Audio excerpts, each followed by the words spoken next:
E vamos começar, né? Eu quero começar falando com você, Ale. Antes da gente Diga. entrar no. Posso chamar de Ale, né, meu? Claro, Mó intimidade, desculpa aí, meu Hobbits. claro que sim. A gente, antes de entrar no assunto que o pessoal escolheu no Facebook, eu sou um cara que acompanha lá seu canal, gosto bastante do seu canal, você é um cara que tem utilizado bastante as redes sociais, e um dos seus programas lá no YouTube é o A Caminho, né, que eu acho bastante interessante, que é uma proposta de vídeos mais curtos, de reflexões mais rápidas. O meu Sim. favorito, eu ia fazer uma pergunta sobre o Você Não É Especial, é o que eu mais gosto, mas eu vou fazer uma Bacana. pergunta sobre outro vídeo, que é o Virtual e Banal, né? Que é um vídeo que eu gostei bastante também. Aham. E eu queria só que te perguntar que você utilizando tanto os meios virtuais, tanto para orientar as pessoas, fazendo vídeos, fazendo coisas, usando da rede social, como a gente está começando a usar, e é por isso que é a motivação da minha pergunta. Qual que é o limite? Como é que a gente mede isso? Quanto é necessário estar no mundo virtual e o quanto isso pode prejudicar o nosso mundo real? Fala aí. Bacana a sua pergunta aí. O que eu acredito, em primeiro lugar, é assim, que o mundo virtual, a nossa maneira de transmitir e se expressar através da internet, ele tem que ser, de fato, uma expressão de uma realidade. A gente tem que sempre estar ancorado numa vida concreta que a gente tem. Então, eu acredito que as redes sociais deveriam ser assim e que tudo aquilo que a gente produz na internet tem que ser assim. Ou seja, a rede social, o YouTube, os vídeos, o mundo virtual, ele é uma vitrine de uma realidade que a gente tem. O que acontece muito hoje é que tem muita gente vivendo em função só de aparecer, né? Só de estar na internet, só de estar sendo visto de alguma maneira. E isso não está vinculado a nada de concreto na vida e na experiência de vida. Então, eu acho que para mim esse é o limite. Sua pergunta foi qual é o limite? Para mim, o limite é expressar uma realidade. Se a gente está expressando uma realidade, então é muito válida todo o uso é muito válido das redes sociais, da internet, dos vídeos e tudo mais. Eu acho que é por aí, esse é o Extrema limite. em uma causa justa talvez seja entendível. Mas quando a causa não for justa, você acha que eles estão sendo preparados para assumir essa resposta? Eu não acho que eles tenham a preparação política completa, esse tipo de coisa, não é disso que se trata mesmo. Eles estão fazendo alguns movimentos muito espontâneos e aí pode ser também que eles estejam sendo guiados por algumas outras frentes aí, alguns outros interesses por trás, tudo é possível também. Agora, eu acho que os equívocos cometidos pela ação eles são sempre muito menores do que qualquer omissão. Então, eu acredito muito no que esses moleques estão fazendo e se eles passarem do limite de vez em quando, se alguma coisa acontecer que não for muito correta, seja lá o que for, para mim, isso vai ser sempre menor do que qualquer omissão deles e da sociedade de um modo geral, e muito menor do que, inclusive, a maneira política como a gente se organiza e como tem sido feita todos os tratados políticos, os movimentos políticos no Brasil. Isso é que eu acho. Uma outra coisa que eu vejo, que eu acredito, é que eles estão fazendo algo diferente.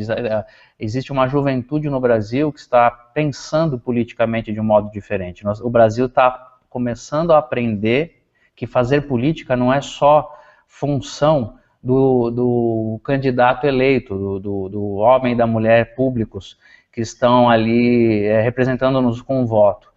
Fazer política é um ato da sociedade. Então, assim, esses caras que estão no poder, eles vão tomar muito mais cuidado daqui para frente com o que eles estão fazendo, porque o povo começa a invadir a Câmara agora. Existem movimentos civis que, como por exemplo os 10 medidas contra a corrupção, que foi distribuído aí pelo país no ano passado e que entra como força de projeto de lei na Câmara dos Deputados hoje. Então, há um movimento civil, um movimento público, político, muito interessante acontecendo no Brasil. E para mim isso tudo é muito válido. A história vai mostrar que esses garotos Eu acho fizeram o que tinham que fazer.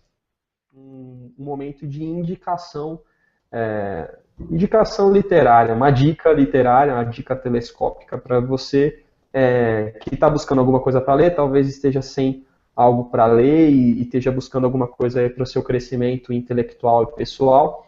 E a gente vai começar com chave de ouro, porque a gente vai começar com um autor resenhando sua obra, né, falando da sua obra, que é justamente o livro aí que que a gente vai sortear no final do programa. Se você não estava no começo do programa, saiba que a gente vai sortear no final um livro, Ensaios de Esperança, de um cara aí que dizem que é bom, que é o Alexandre Robles.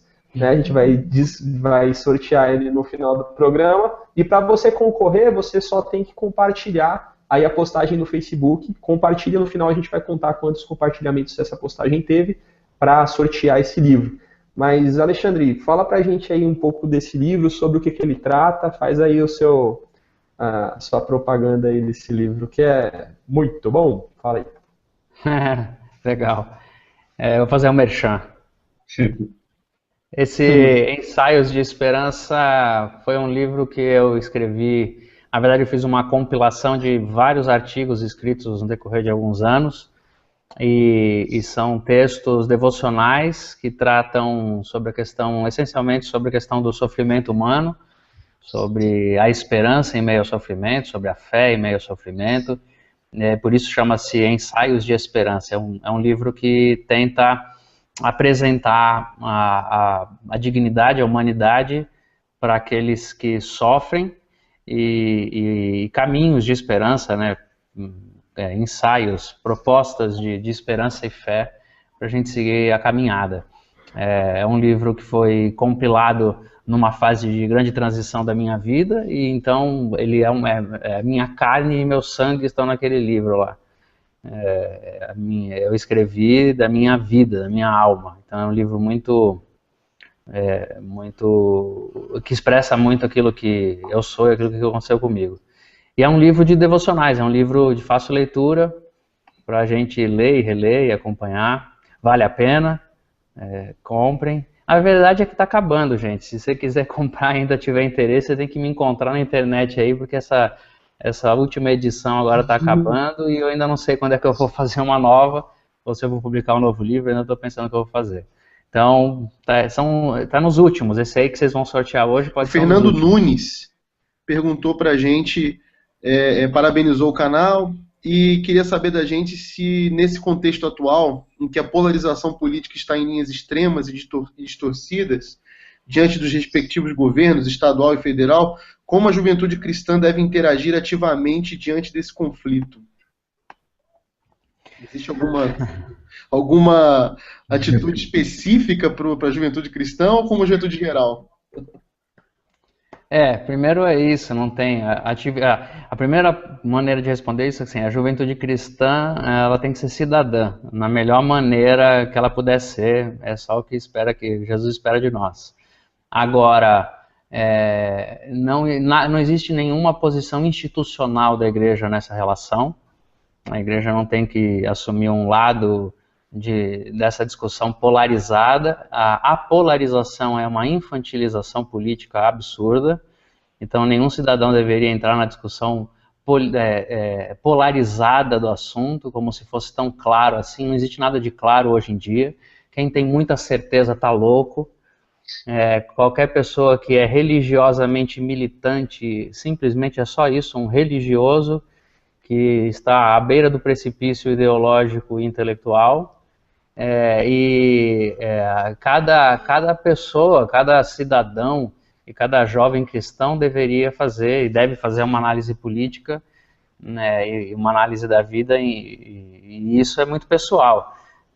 Não acho que a igreja tenha que se posicionar com isso, a juventude cristã se posicionar com isso. Para mim, a juventude cristã ela é um extrato da própria sociedade.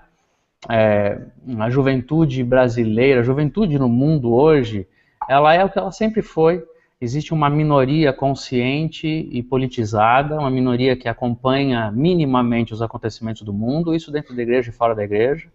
Existe uma grande massa de gente que não sabe nem o que está acontecendo, está só se preocupando com a péssima qualidade musical e artística que o rodeia. E isso dentro da igreja também. A igreja é mais um fator de alienação para muita gente, a religião é um fator de alienação muito grande. E existe sim uma pequena parcela que sempre está falando coisas interessantes, está propondo coisas interessantes, que tem a ver com o que o Lucas falou sobre essa juventude mais politizada, mais preocupada, mas não é a maioria que faz isso não, é a minoria. Então assim, se eu pudesse dizer para todos os jovens, as pessoas que nos ouvem, o que se espera fazer, eu diria assim, não adianta ser... querer entrar num dos lados da politização dos nossos dias, essa polarização política que existe nos nossos dias, porque para mim isso daí é uma grande infantilidade. Agora, a gente tem que tratar tudo com cuidado e com prudência e com conscientização diante da vida. É isso que eu creio. E só para encerrar essa minha resposta sobre esse tema, o que eu acredito é que sem um conhecimento histórico, a gente não tem a menor condição de avaliar nada do que está acontecendo hoje. E o nosso pior analfabetismo é histórico, isso de modo geral, né? Então, um caminho que eu sugiro para qualquer pessoa que queira pensar um pouquinho politicamente o mundo hoje é leiam a história, observem a história, pesquisem a história. A história vai nos ensinar muita coisa. Não existe nada de novo debaixo do sol, não tem nada politicamente que esteja acontecendo no mundo hoje que já não tenha acontecido há pouco tempo atrás. Então, a história vai ajudar bastante, qualquer pessoa que queira se informar. Por que vocês acham que um cristão assumir o Ministério da Ciência e Tecnologia gera tanto desconforto, é tão engraçado, chega a ser ridículo para as pessoas? Por que vocês acham que isso aconteceu? Quem quer responder, levanta a mão, não vou mais direcionar. Posso começar? Vai, por favor. Vamos sumir. Bom, primeira coisa que eu acho é o seguinte, a opinião pública em relação a isso se deve ao fato do preconceito que as pessoas têm do que é cristão e cristianismo e criacionismo, etc. Né? Então, assim, dizer um cristão ocupar esta pasta é um absurdo, isso é um pouco de preconceito da opinião pública em relação ao desconhecimento que se tem dos cristãos de modo geral. Existem centenas de milhares de cristãos nesse país que poderiam ocupar muito bem essa pasta e que fariam trabalhos excelentes, porque o cristianismo não é contra a ciência nem contra nada disso, ponto. Agora, isso é uma questão para mim só o exagero que a opinião pública forma em relação a um cristão assumir isso. Mas agora, um bispo da Universal assumir uma pasta em qualquer governo, especialmente de ciência e tecnologia, essa é a piada pronta. Esses caras eles não têm autoridade para assumir pasta nem de ministério da própria Universal. Esses caras, para mim, não são nada, não são respeitados em nenhuma esfera. Para mim é só isso, a questão é essa, o cara é bispo da Universal. Os caras tratam a vida de um jeito leviano, eles tratam o mundo de um jeito político e corrupto e financeiramente absurdo.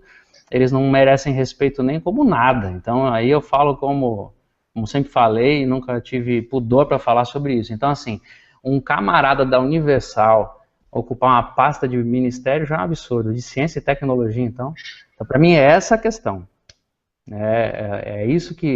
Essa é a piada pronta. Essa é a maluquice da história. Isso é que mostra que a política brasileira tem que ser totalmente modificada, porque a negociação de ministério é um absurdo, isso aí é só troca de favores políticos, é uma palhaçada. Vou perguntar para o Robles aqui, Robles, existe alguma outra nomenclatura que a gente pode dar de acordo com a nossa fé para a gente não ser confundido com esses caras? É difícil, olha, bom, a minha crise sempre foi muito grande com essa história primeiro de pastor, os caras são pastores e se dizem pastores e para mim sempre foi muito difícil lidar com isso, eu sou um pastor, eu sempre tive que falar pastor, vírgula, mas, isso sempre me cansou pra caramba, até o tempo que hoje eu já começo a lidar um pouco melhor com isso. E o outro nome é evangélico, mas não sou igual a todo mundo. Duas coisas eu penso sobre isso, Rodrigo. Primeira é que a gente não necessariamente tem outro nome para usar, mas a gente tem sim que avisar as pessoas. Nós estamos falando de outras coisas, nós estamos falando de coisas diferentes. Sempre que eu posso e eu acho que eu devo, eu tento explicar para as pessoas que eu não estou falando o que o Feliciano está falando, que eu não estou falando o que o Malafaia está falando, que eu estou falando outra coisa. quando eu acho necessário eu falo. Agora, eu também não estou mais vivendo com tanta crise em relação a essa necessidade de me mostrar diferente deles, porque eu já não respeito mais quem não diferencia.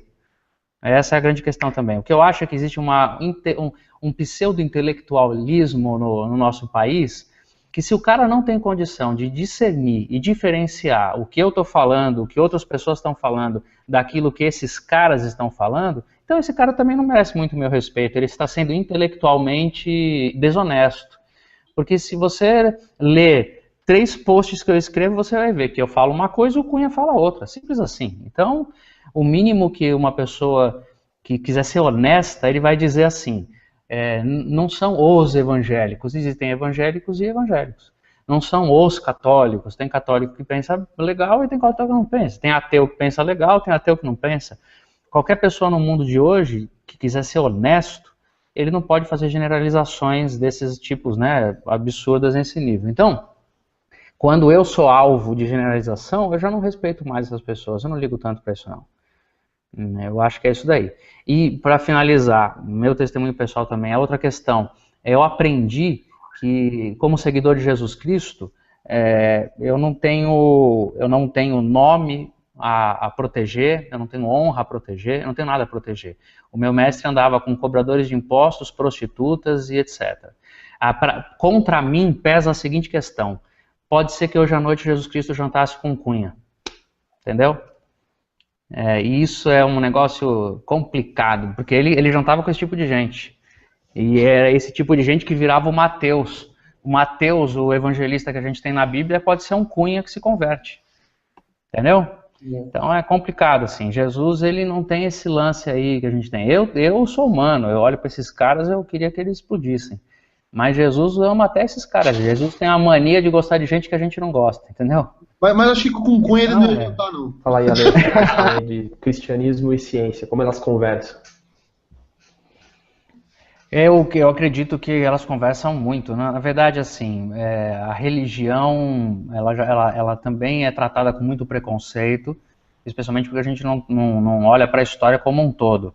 Mas o movimento científico que nasceu na Idade Média, ele nasceu como uma reação ao catolicismo, a igreja oficial, é óbvio, mas ele nasceu entre religiosos, os padres eram cientistas.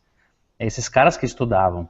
E eles tiveram uma crise institucional, e dali nasce toda a proposta científica, nasce as universidades, nasce o protestantismo, etc., e o que a história nos conta. Mas o cristianismo nunca proibiu o homem de estudar. Agora, o sistema religioso, a instituição religiosa, muitas vezes cometeu seus equívocos. E quando a gente hoje fala, por exemplo, de um retrocesso da instituição religiosa evangélica no nosso país, que pode acontecer, esse obscurantismo todo evangélico aí, que é um grande perigo, nós estamos falando de uma instituição, de uma força institucional. Mas, se você for seguir a Jesus Cristo, é isso que o Lucas falou pra gente agora aqui, nos lembrou e falou sobre o mandato cultural.